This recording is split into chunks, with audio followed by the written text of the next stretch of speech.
Virtual summits are the most powerful online marketing tool available to grow your list, launch your platform, make more money, and create an impact in the world, even if you're just getting started. If you are ready to take your summit to the next level, then tune into the Virtual Summit Podcast with Dr. Mark T. Wade. Hi, I'm Dr. Mark T. Wade, founder of Virtual Summit Software and creator of the One Day Summit Formula. And I'm on a mission to help you, the summit host, get your summit out to the world in a powerful and impactful way. So let's get started. Hey, Summit host, Dr. Mark T. Wade here, founder of Virtual Summit Software and your host on the Virtual Summit Podcast. I am super excited for today's episode. We're going to be diving into a very, very recent summit. We're talking about some immediately received war wounds and some success strategies. We're going to get into the nitty, the gritty, the success, the surprises, the challenges, and we're going to actually look at it from the perspective of artificial intelligence as well. Some background in that. Really exciting because today we have Frank Vigne with us, who's a machine learning engineer at Data Driven. He has more than 45 certifications in artificial intelligence, and he ran the Data Soup Virtual Summit, also the host of Data Driven Podcast. And after getting laid off in 2016, Frank dedicated to retooling himself and creating a career in this data science. We're going to look at how he just did on his most recent virtual summit. Frank, thanks so much for being here with us. Hey, thank you very much for having me. I've been a big fan of the show, and I'm happy. I've gotten a lot of value out of your show, and I'm just really excited I can kind of pay that back with some of my fresh wounds and learning from my summit that I had basically less than a week ago. This is awesome. And I love hearing this, Frank. I mean, this is, for me, the whole point of the podcast is being able to help aspiring summit hosts to get out there and rock it, which is what you did. So super excited and glad to have you on here with us. Now, before we actually jump into the specific details of your summit, why don't you let our summit hosts just know a little bit about your background so they can see where we're going to be coming from with your summit? Sure. So my background is I used to be a technology evangelist, which basically meant I worked for a big tech company, and I was paid to kind of go around and write and blog and produce a lot of content. So I got a lot of skills in terms of writing, video production, even podcasting as well. I had done some podcasting early, but I never stuck with it. My bad. So my first podcast show I did in 2005. Unfortunately, only lasted 5 episodes. So in 2016, I wanted to get back into the podcasting thing. I had signed up for Podcasters Paradise, immersed myself, right? I'm a software engineer by training and trade. So as an engineer, I like to get as much information into my head as quickly as possible, digest it, and then produce. So Data Driven is a podcast we've been going on now 2.5 years, 195 episodes. So I'm 190 episodes further along than I was before. So I'm really happy to have that. I also blog quite frequently at franksworld.com, where Frank's World of Data Science and AI is what the name of the site is. And I cover things in regards to artificial intelligence, helping other software engineers transition their careers into this field, which is clearly a growing field. That is so interesting. I got to give a shout out to our friend, John Lee Dumas over at Entrepreneurs on Fire, which is what Frank was just talking about with Podcasters Paradise, one of the coolest places to hang out. If you're a podcaster, check that out. And all the information we're going to be talking about on today's episode will be over at the show notes. So you can just head over to podcast.virtualsummits.com and we'll be able to get you all those show notes from this episode and be sure to check out the resources over there too. So Frank, why don't we start off by looking at, because I love your story. We're just having our little interview pre-chat before this. I love your story. We got a lot of really exciting things I'm really inspired to have our summit hosts hear about. Why don't we start off by letting them know, how did you first hear about summits and kind of what was your mindset with this? Because a lot of this was kind of newer as far as hearing it and figuring out what it was. And I know a lot of our summit hosts out there are in the exact same scenario you were just recently in. Right, absolutely. So my co-host and I on the podcast, we had hosted in-person events maybe 15 years ago, 13 years ago. And we'd always been talking about, hey, let's do something live. Let's do something like an in-person summit or conference based on our podcast brand. but there's a lot of infrastructure and a lot of work that goes into making that happen. So then we kind of thought, well, what if we do something virtual? And that kind of was on our idea board for a while. And then just by luck, I was stumbling across something called a virtual summit. And I was like, what the heck is this? It's time to up-level your summit game and interview like a pro. No one wants to listen to 20 to 30 hours of boring interviews. The summit interview is one of the most important aspects of your summit. And now you can get some free training over at interviewlikeapro.com. That's interviewlikeapro.com. Your audience will thank you and your speakers will love you. Let's commit to no more boring interviews. It's time to interview with impact. And when I looked at it more closely, I was like, yeah, I got to get into this. Like, this is something I got to do. This is February. So I finally bit the bullet, bought some software, a SaaS solution to do it. And would have been May. And my co-host and I, we listen to a lot of Grant Cardone, Ed Milet, that sort of stuff, right? So we're kind of like, let's just do it, And then he wanted to wait until the fall, and I'm like, no, I want to do this within like 60 to 90 days, right? And he's like, well, that's crazy. And I was like, that's exactly why we have to do it. Because don't give yourself the time to like be afraid to do it. Just do it. Because the first one's going to stink no matter what. Right. So we kind of thought about it, and we picked we wanted to start small but think big. So we picked a bunch of speakers that we knew personally, and then if things went completely belly up, they would still respect us. Right. So we didn't put out a big call for speakers. We just picked 4 speakers, and it's called Data Soup. Right. And the original idea was that came from my frustration in attending a lot of training and conferences myself, was you see these demos and there's no correlation between the two. There's no overarching story arc. They're all kind of independent descriptions of what to do in a particular data science solution. And I don't want to bore your guests, your audience with the technical details of data science, and they're they're welcome to listen to my show if they want to be bored by that. But they were all existed in kind of isolation. So the whole term data soup became about, we want to teach people one aspect of data science and AI from soup to nuts, like from start to finish, right? So that's how the term data soup came about. And so we picked kind of our story, and we reached out to people who were experts in that particular branch or that segment of prepping the data, working data, and that sort of thing. They, much to our delight, said yes. So first we were like, yes. And then we originally set a launch date for late July. We missed that target, right? So one, don't feel bad if you set an aggressive target and you miss it, right? We also didn't publicize it very well because I think we were afraid to, honestly. We wanted to keep things kind of small. So we ended up pushing it back to August 14th. And we really didn't start pushing it until the end of July in terms of when we felt like we had a handle on how to run it. And we chose to do everything. Pre-recorded, right? Now I know there's different options, but we chose pre-recorded just because for several reasons. One, 2 of our speakers were in New Zealand. We're based on the East Coast of the United States. We didn't think it'd be fair to have them up in the middle of the night. One of our speakers is also from Europe. So one of the things we did when we were promoting not the podcast, but promoting the summit was, 2 things. One, accessibility of speakers, right? We can pull in speakers from around the world. We can get the best people in the world because we happen to be well connected in the industry to get those people. We don't have to pull from a particular geography. We also can make this more accessible to people that may not be able to fly to San Francisco, Seattle, or Orlando, or Nevada to attend an actual summit in person. So those are 2 of our kind of things we wanted to really push as a value prop.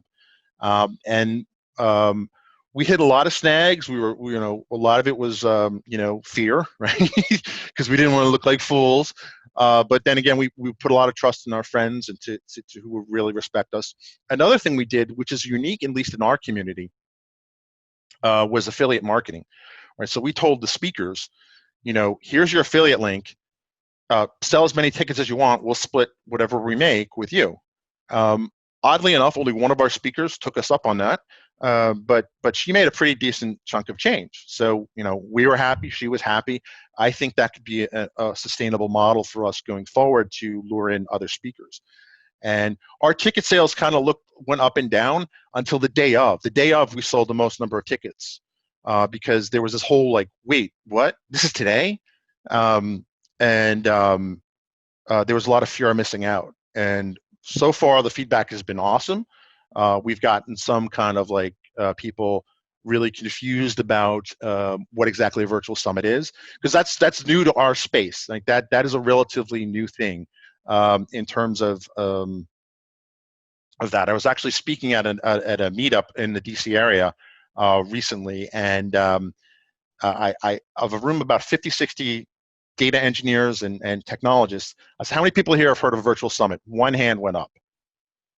Now, part of me is like, well, that's disappointing, but the other part is, this is fresh territory. I mean, this is unexplored. This is something that we have one event under our belt. We After it went through, we're already planning the next one in this vein, and we're also going to be a little more experimental with it too, in terms of how we're going to go forward with this. That you've said so much right there, Frank. I've been over here writing down questions. I've got thoughts. I've got things I want to jump into. Thank you for putting that that overview there. And I think that you've really set the scene for us in the sense of, you're right, especially for a lot of people out there that are thinking, oh, I can't do a virtual summit. It wouldn't work in my niche or my industry. Like, I'm with you. If it's not been done yet, like your industry, your niche, it's prime for the picking. So this is great to hear that. So real quick, just, was your summit a multi-day summit? Was it a one-day summit? How many days was it? We did a one-day summit, Cool. starting at 9 a.m., 9:15, and ending around 5 o'clock. So it was a one-day summit. Was it a premium? Was it paid to enter, or was it free to enter with an upsell for the pass? No, it was paid. So we start with a price of $24.97, and we offered a lot of discounts. So if you're a listener to our podcast, we gave you a discount for originally for the first week, we gave you a 70% discount, and the rest of the time it's a 50% discount. We also put discounts on Twitter and LinkedIn, and I use different codes to track where they came from, right? Because that's something I've been reading. Like, let's see where it's been most effective. For some students involved in some programs, I actually gave like a 90% discount, so it only ended up being like $2.50. So we kind of ran the gamut, but most people tended to use the 20% discount, which we thought was fair. For $19.98, you get access to, four. If we count ourselves in this, 6 of the best speakers in the world, but I'm going to be humble and say 4 of the best speakers in the world. So access to that for this, and we originally were going to do replays for like 30 days, but we said, you know what, we're just going to extend the replays until the end of 2019, right? And so with that, so with anybody who purchased, were they able to maintain access to the videos, or were they? Yes. Okay. And then with that, okay, so this is great. I don't think we've actually gone into on the podcast at this point somebody who's actually done the one-day summit from a premium monetization strategy. So really cool. I should have done a little better in my pre-interview chat with you to pull it out, because now I have some questions I want to go into with you, because as you Awesome. know, as a avid listener of the show, like, that is one of the different frameworks that we teach with the one-day summit formula, and it's such an effective one. I think you said, I'll actually let you say it. You had a pretty good success. Like, every dollar you put in, what was kind of the success rate for you? Right. So for every dollar I put in, I got about $2.25 back. So any listeners out there, would you like to put $1 in and get $2 back? I mean, that sounds like a pretty awesome cash machine right there. Yeah, I was surprised because I never really sold anything online before. So for me, I was a complete noob. This is the first time I charged for anything I've done. So for me, it was much about confidence building. Oh wow, people will pay for something I do. For me, that was awesome. And I forget where I read it, but basically one thing I read, because as an engineer I did a lot. I read at least 6 or 7 ebooks on this topic. Your podcast, as much information I could gather on how to do it the right way the first time, which one is not possible, but at least how not to look like a fool, right? The first time. So one of the things I had read, and I forget where I read it, was that virtual summits are ideal for one of three scenarios. And one is if you're selling something, right? It's the top of a funnel, right? So you can use it that way. Two, build an email list, or three, make money. Well, I don't have a product as of yet, so one was not an option. What I really wanted to do was prove to myself, as well as make back my investment in the software. So my priority for this one was making money, and getting an email list was also important, but not for this one. So in my mind, it was a roaring success, because every dollar put in, I got about $2.25 back. So doubling my money is, I'll take it any day of the week.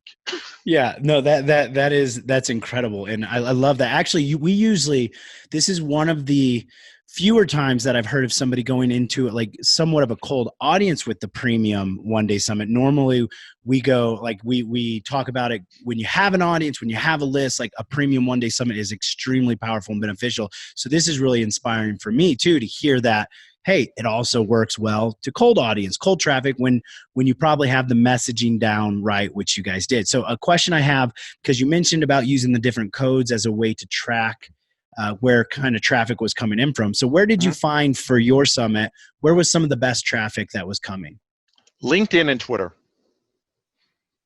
And that makes sense because it's professional, right? It's about people who are data scientists and AI people, data people. That makes sense that they're going to be on there. I also have 10,000 plus connections on LinkedIn, so that probably helped. My co-host has 5,000.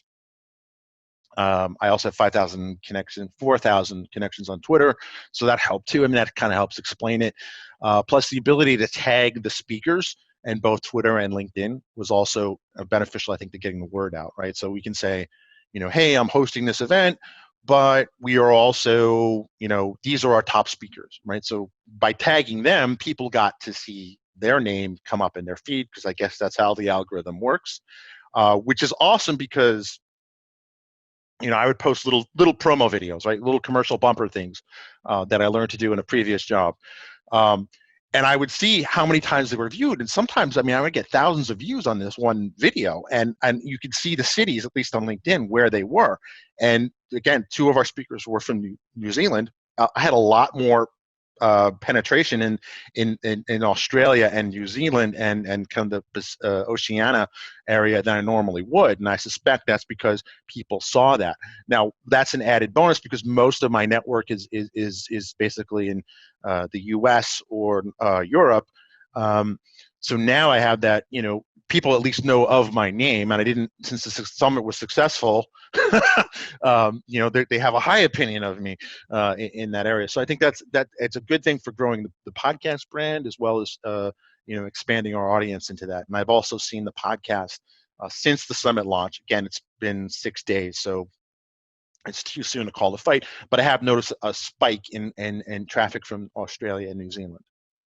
That's so incredible, and that's one of the frameworks we talk about when you use a one-day summit. A multi-day summit is powerful too, but with one-day summits, you can use it in specific niches, but also in industries to help drive things towards it. So just to recap what Frank said for everybody here is he essentially within 6 months of even learning what a virtual summit was. What's a virtual summit in February to launching an actual one-day summit 6 months later, he did a premium, made $2 for every $1 he put in, and increased his authority, his influence, as well as his reach, his audience. So this is really awesome.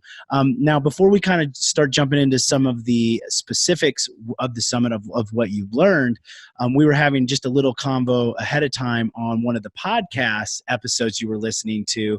Why don't you run us through that story real quick and how that went down? So we launched on a Wednesday, and then you released a new episode. At least I had heard it Monday morning. And my co-host and I, everything we did was pre-recorded. So we were collating all the videos and stuff from the presenters. And as you were going through the list of, one of the things that was like, find a particular problem people are having and solve it. Like, I'm listening to this, I'm like, oh crap, we didn't do that. Oh crap, we didn't do that. And this was still at the point, I guess I could have postponed it and kind of readjusted things, but I was like, I sent the episode to my co-host, and I was like, you know what, the die is cast. Let's just jump into the water, see what happens. Are there things we could have done differently or better? Absolutely. In fact, one of the things I think I learned the most was listen to your podcast more, right? That's one. Two would be really do kind of think about what problem are you trying to solve, right? So we are called Data Soup because we wanted to solve that problem soup to nuts, right? We didn't really land that messaging, right? We will in the future version, in a future iteration, kind of really sell the idea of this is how you learn how to do X, Y, or Z, right? Because their next one is going to niche down to a very narrow slice, and we are going to get experts because people now are coming to us asking to present at the next one.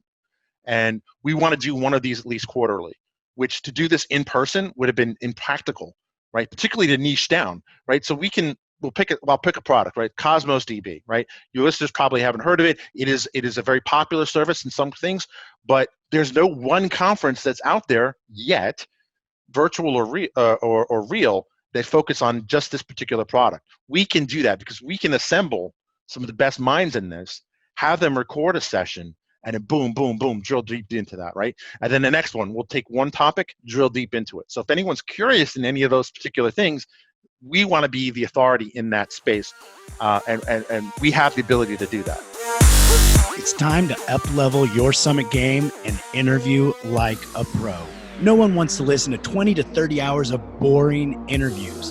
The summit interview is one of the most important aspects of your summit, and now you can get some free training over at interviewlikeapro.com. That's interviewlikeapro.com. Your audience will thank you and your speakers will love you. Let's commit to no more boring interviews. It's time to interview with impact. And that's so great. And I actually, we were talking about this just slightly before, as well as, your mindset has kind of shifted from the aspect of like, it needs like all the physical attributes of essentially of conferences and get-togethers and meetups and things like that. How you can take all of these things that are currently existing or should exist and kind of avoid the hassle or the overhead, if you will, because I understand as well how expensive putting on a conference is, and get right to the point. And a lot of our audience prefers that anyways because it saves them time, energy, and travel as well. So this is really kind of great with this. And I like the example, I'll just go ahead and say it, that you gave previously. It's like, with a film festival, why not run a film festival virtual? I mean, there's probably people who are really adamant film festival fans that are like, no, it has to be in person. But anything that's kind of out there for all of our listeners, anything that's out there that you can think of, you can take it and put it either into a one-day summit or even potentially a multi-day summit. So Frank, let's go a little bit deeper into this. With your summit, what was a couple of the big successes other than the income that you learned from it that you maybe weren't even expecting? Let's like pick one or two and go a little deep on it. So one was how once people realized, because again, this is kind of a new concept for our niche. Once people realized what it was and the value they were getting, it exploded, right? I mean, Twitter went crazy the morning we launched, and it was just people were like, "Wow, it's amazing! How did you do this?" And it was just, and the fact that it was pre-recorded was also very helpful too, because I was able to get other things done while it was going on. So I was watching it kind of like explode on Twitter, like, wow, look what Frank and Andy did, like, wow, how did they do this? This is awesome. I want to speak at the next one, right? So the whole kind of like viral nature of it. Now, we didn't go viral, like Kardashian level viral, but we went viral enough, more than we expected. We did not expect it to do this because we wanted this to be kind of a dip our toe in the water, see what happens, throw it against the wall, see what happened, what stuck, and it went better than we thought. So we are really grateful and really excited that happened. And I think that as more people understand what a virtual summit is in our niche, I think our success is only going to go further along. And you're right, why there's no reason to think of it in terms of, we call it a virtual summit, but let's put more virtual into it, right? It's not like a summit where you rent a convention center and it's only available from this date to that date. I mean, like I said, why not? Why do we have to restrict ourselves to that mental model of a physical summit? We can, you know, this could be anything, right? Comedy festival, film festival, you know. And you're right, there are going to be people that they love traveling to a city in Colorado once a year. But that's not what this is about. This is about accessibility, getting accessibility. And for us, it was people who live in a place or they're in a job where they can't necessarily fly to an existing thing, right? Because all these things already exist. We want to make this more accessible, and that's really the key here, at least in my mind, is whether it's a film festival or a technology conference, you know, for the cost of, you know, two overpriced coffees, you can get a full day of awesome sessions that normally would cost $2,000-3,000 plus travel. And that's also a very nice recession-proof business model, because convincing my boss to pay for, you know, a couple of $1,000s plus travel, I mean, it's probably by the time everything's said and done, it could be $5,000 versus $20. It's not even a question at that point. Yeah, that becomes a no-brainer. Like I love what where you're going with that. So, and accessibility, I love that concept right there. Like we're not just providing valuable information, we are actually helping solve the problem of accessibility. I love that. Like that's start on my notes right here. So, what about challenges? What's like one or two of the biggest challenges that you faced, either knowingly that it was going to be a challenge or completely surprise you didn't see it coming? What were one or two of those? I think the one thing is that because my co-host and I have experience with in-person events, we had naively a thought that there were things we didn't have to worry about. And one of the things I think we should have done was do speaker management a little better, in terms of, hey, by the way, instead of saying a week ahead of time, so we had like a week ahead of time and we were going to have them upload the videos. And the original plan was we were going to watch all the presentations and then kind of do like inter-session commentary of like, that was a really deep thing. We didn't get most of our sessions till the night before, and that was very stressful.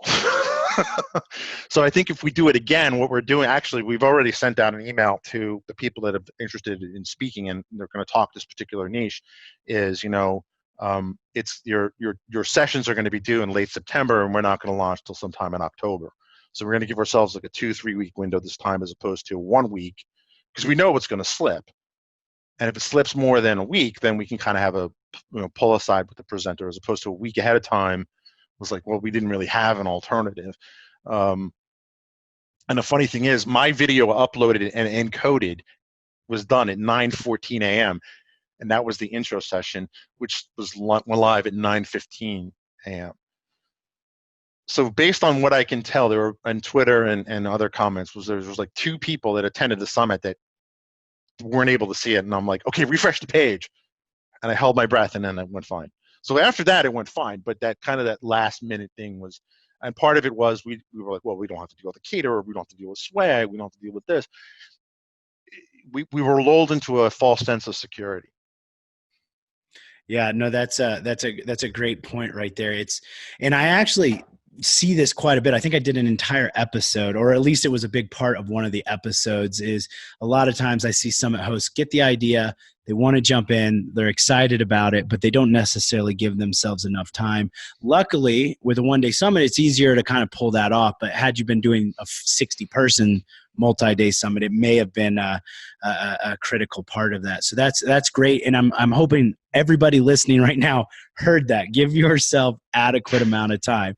So anything else that maybe was a challenge or a surprise, or just as far as even maybe speaker? Well, actually, let me come back to this first. So you said one of the things, the success is, and you had mentioned this kind of briefly, but is now you've got people actually reaching out to you to speak on the next one. Can you kind of talk to us about how that process is happening? What are they saying? And then what are you going to do with that? So we kept this really, like I said earlier, we kept this kind of on quietly, in terms of we reached out to people individually and said, don't talk about it until, you know, we tell you to. Which one might have been, I understand why we did it, but looking back, it might have been a mistake, because we really only had 14 days to really promote it, which was kind of stupid in retrospect as I say it out loud. But we also weren't sure how it would play out. So we kind of balanced that. There was a tension between getting the word out and risk mitigation. So we really fought over that internally and about what we were going to do with it. But at the end, when people saw that they liked the concept, they liked the idea, because there's a lot of speakers out there, they want to expand their niche, they want to expand their brand, but driving several hours to an event is not easy. So it gives them a quick kind of win in terms of, can they get their word out, their messaging out without travel? Oh, and it's pre-recorded, so I can do it kind of in my leisure. And I don't have to be on the hook to do this. That people were excited, and they basically said, hey, how can we get on this? We want to do this. We want to do this. So how we're managing it now is we're kind of taking names, and what we're going to do is we have kind of what the topic of our next one is, and we're going to pick speakers based on that and say, hey, we want you to present on this part of it, so we can kind of continue that idea. We didn't fully execute on the whole idea of soup to nuts, because the original plan was that we give speaker A this raw data, and then they do something with that raw data, then pass it on to the next person, and then they pass it on. So you have an example of a real pipeline. We will get to that someday, but the idea now, we can kind of still have a kind of a modular type of approach. Like, we need you to talk about this and this aspect, and then the person's going to talk about this and this aspect and that aspect. That we were able to do, and that's something we want to continue. That sounds extremely interesting. I would love to, when you actually put that all together, I'd love to see it. Me too. So you mentioned something that made me think about a question I need to ask with your session. So we teach that there's the typical interview session, there's a presentation based session, there's hybrid session. What type of actual sessions did you run with your speakers as far as how they presented the information? So we did just a traditional kind of tech conference where people, they have a PowerPoint deck, and then they talk about it, and they switch to a code demo, and they kind of show that in real time. That's the model we were going for. One of the things we want to do in the future is have like a Q&A type thing. But how we did it this time was, the first session of the day was my co-host and I introducing the concept, kind of talking about it, and also setting expectations early. Like, this is experimental. We don't know what's going to happen. We hope everything will be fine. That was also part of our risk mitigation strategy too, as well as being transparent with our audience. So then each presenter did a traditional kind of, this is, here's my slide deck. Let's switch to a demo. They do a demo and they talk about it.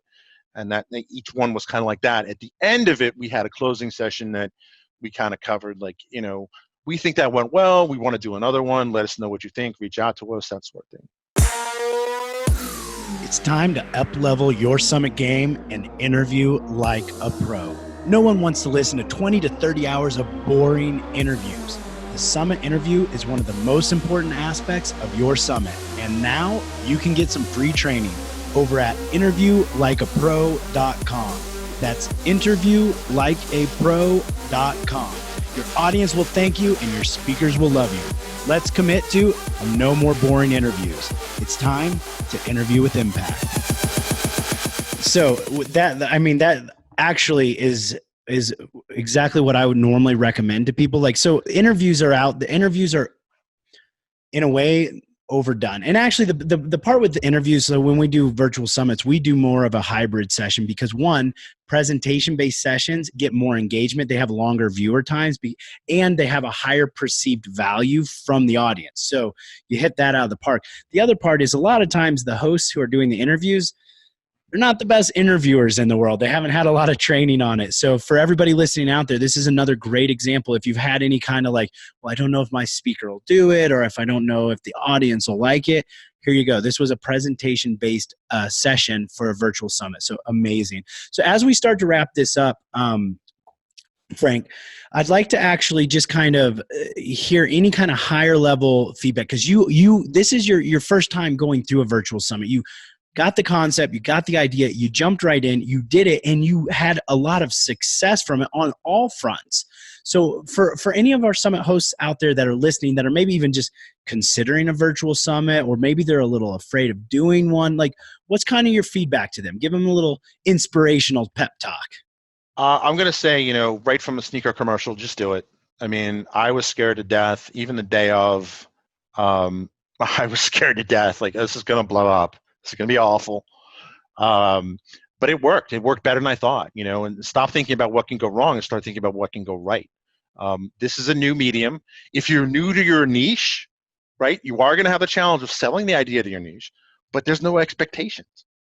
That's it's funny to say, but I mean, it may fall flat on its face. We'll look back. My co-host and I we're hoping to look back in 5 years from now and say, ha ha ha, that first one was so tiny, right? But you don't get to A to B without growth, and there is going to be a lot of that. And I think that the first step is the hardest. Beyond that, once the first one was done, we kind of worked through all the issues and it was a success. We already started planning the next one. And then like 2 days later, we kind of brainstormed on two more, right? That are going to be two different kind of, going on that whole, like, let's not think about being bound to, the physical analogy of a summit. Let's start branching off into different directions, and I'm talking with some other people that have expressed interest in us being their, we'll be the facilitator for their content. So that's an interesting income revenue we hadn't really thought of up until last week. So I mean, again, this was all like a week ago today. At this time, I was my pulse was through the roof, and I was like, a little bit scared. But now, I mean, by taking that jump, all sorts of things now have opened up. That is so inspiring. And I'd recommend you at this point go listen to the episode on the post-summit profit strategy so you can watch that income just continue to skyrocket. And on your next summits, then it's just going to be a cash cow. So that's super awesome. Frank, where can everybody reach out to you at if they want to get more information about you, your summit, or just to say congratulations? Where can they find you hanging out at? So you can find me at LinkedIn, Frank Vigne. We'll have that direct link to my profile on the show notes. You can also check me out at franksworld.com or datadriven.tv. Thank you so much. And yeah, those show notes are going to be over at podcast.virtualsummits.com/055. So thank you. And before we wrap this up completely, Frank, what's your favorite podcast episode on the Virtual Summit podcast? Which one would you recommend everybody listen to? Oh, the one that you played on, that I listened to on the Monday before my summit, because it was really, I forget the number. I'm sorry. It's okay. So I believe that was it on the factors, the exact components you must know and how to build each one onto the other? That was a good one. Oh, okay. Well, I think love that one. What Frank's trying to say is you should just watch all of them and listen to all of them. Each one of them I get like a nugget from. So, I mean, and it's just, the more information you have going in before doing this, I think the better you'll be. But you don't want to get trapped in analysis paralysis. So at some point you just have to, make sure the bungee cord is connected and everything's all kind of done, then jump off the bridge. Because it's going to feel scary no matter what you do the first time. Absolutely. So thank you so much, Frank Vigne. Thank you, everybody, all you Summit hosts listening in right now. I'm Dr. Mark T. Wade, founder of Virtual Summit Software. And remember, your message matters. Be sure to check out all the information on this episode over at the show notes, and we'll see you on the next episode. Thanks for listening. Now, don't forget to subscribe and leave a 5-star review on the Virtual Summit podcast. Head over to the show notes to check out all the links and resources from this episode, and be sure to grab your free trial of the Virtual Summit software. Now, I want to end this episode by saying to all the Summit hosts listening right now, I believe in you, and you can do this. Summits are by far one of the most powerful ways to quickly grow your list, launch your platform, make more money, and most importantly, make an impact in the world, even if you're just getting started. So don't get caught up in analysis paralysis, because the world needs to hear your message, and there are people who are waiting for you to help them. So just get started, because imperfect action is always better than no action. Thank you, and see you on the next episode.